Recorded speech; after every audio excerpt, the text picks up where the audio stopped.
6 लोग हैं, हाथ खड़ा करें। ऐसे लोगों की संख्या 1 पाई गई है। 1.5 थे लेकिन 1 बचा फाइनली। ये बात सही है। तुम नाराज क्यों रहते हो? थोड़ा प्यार से बात कर लो भाई। मुझे हरा के क्या पाओगे तुम? पैरामीटर क्या ये तो बताओ पहले। ऐसे इसी बात को प्यार से बोलो फिर से। अच्छा, आवाज ही ऐसी है। अच्छा। अमेरिका ने कहा कि दोबारा वो लेटेस्ट परमाणु परीक्षण करने जा रहा था। 2 ठो परीक्षण। तो अमेरिका ने चेतावनी दिया कि अगर परीक्षण करोगे तो परिणाम भुगतना होगा। करेगी 3 गो फोड़। कहा कि हम 2 गो फोड़ने वाले थे, अमेरिका मना किया ना, इसलिए 3 गो फोड़े।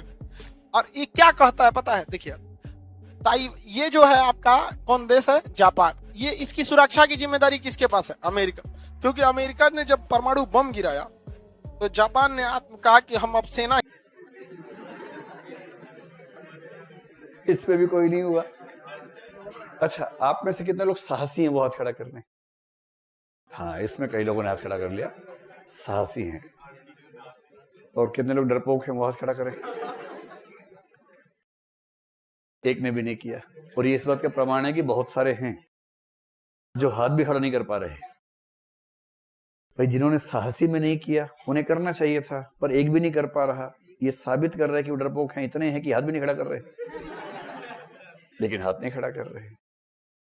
कोई बात नहीं। आप में से कितने लोग ऐसे हैं जिन्होंने आज तक चोरी नहीं की है? 1 2 3 लोग हैं। 4 हैं। करीब 550 में से 5 हो गए हैं। तो करीब 550 में से 5 ऐसे लोग मिले जिन्होंने आज तक चोरी नहीं की है। हमको मार देगा। उस पगला का कोई गारंटी नहीं, मार देगा वो। पूरा पागल है वो, तो खतरनाक आदमी हो। तो उत्तरी कोरिया यहाँ पे अमेरिका, हालांकि पूरी दुनिया में अगर अमेरिका नहीं रहता तो कहीं पे भी खून खराबा नहीं होता। जो रियलिटी है, तालिबान को ट्रेनिंग अमेरिका ने दिया था रूस से लड़ने के लिए। हथियार अमेरिका ने दिया रूस से लड़ने के लिए। पैसा अमेरिका ने दिया रूस से लड़ने के लिए, और 10 सालों तक दिया कि रूस से लड़ने के लिए। लेकिन तालिबान का एक दोस्त था ओसामा बिन लादेन उसने मार दिया अमेरिका को। इवन ओसामा बिन लादेन को भी पैसा किसने दिया? अमेरिका।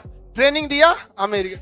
लेकिन ये तो भैया आतंकवादी। अगर आप सोचेंगे सांप पालेंगे, सोचेंगे पड़ोसी को काटे, तो पड़ोसी को भी काटेगा। टहलते में आप भी घेरा गए तो आपको भी काटेगा। उनको भी काट लिया वहां पर। तो अमेरिका हर जगह नोटिंग की है। बताइए, वियतनाम में कितना बम गिरा दिया? 27 करोड़। वहां के लोग नहीं रहते हैं? 27 करोड़ बम गिरा दिया वहां पे। वो तो भगवान भला करे हो ची मिन का सुरंग खोदो, सब कहाँ घुस जाते थे सुरंग में। अमेरिका की फौज निकलती थी, सुरंग में से निकल के मार देते थे, फिर सुरंग में चल जाते थे। अमेरिका वाले सब किसी दिन एगो सुरंग खोज लिया सब, तो जानबूझ के ऐसा सुरंग बनाते थे ना जिसको अमेरिका क्या करे देख ले।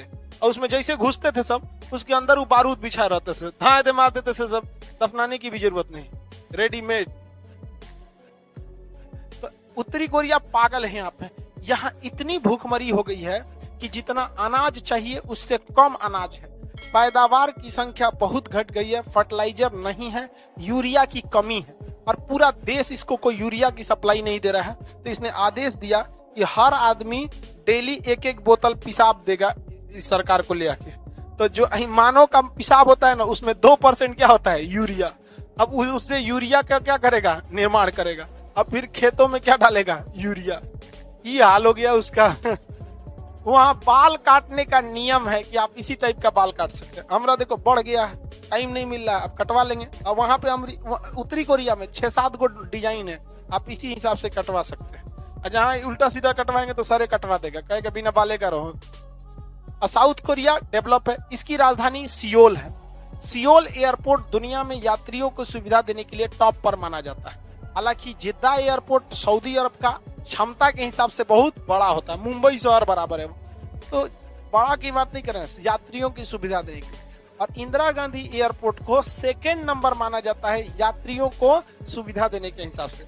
या इंदिरा गांधी एयरपोर्ट पे भी यात्रियों के लिए अच्छी सुविधा है। तो ये हो गया आपका कौन सा जगह? South Korea. अब साउथ कोरिया के कुछ द्वीप हैं जिसको साउथ कोरिया कहता है मेरा है, चाइना कहता है मेरा है। चाइना की एक ही नीति है कि पूरी दुनिया में अगर आपको आगे बढ़ना है तो कुचल के ही आगे बढ़ा गया है। चाहे ब्रिटेन को देखिए, दुनिया को कुचल के आगे बढ़ा। जर्मनी को देखिए, दुनिया को कुचल के आगे बढ़ा।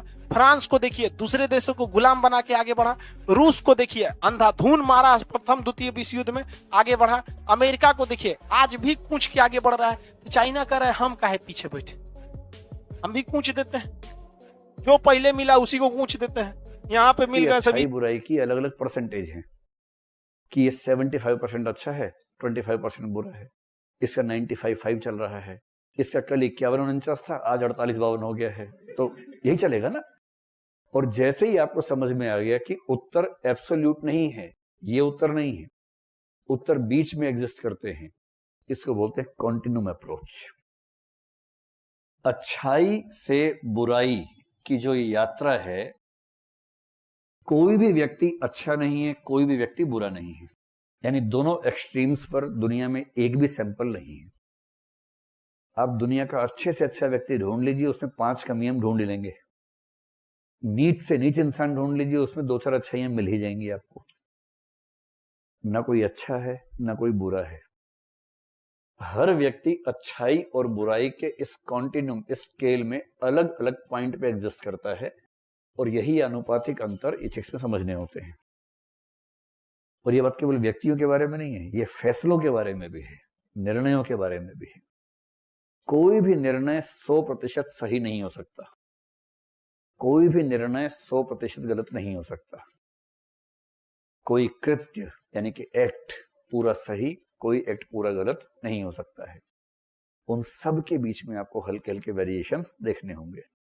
और जिस दिन आपका माइंडसेट ये चेंज हो गया ना, अच्छा बुरा फतवा जारी करने की बजाय अच्छाई और बुराई के अनुपात पर ध्यान देने लगे, तुरंत फैसला करने से बचने लगे, तो आप एथिक्स को पढ़ने, समझने और सिचुएशन को सॉल्व करने के लिए बेहतर जज पहले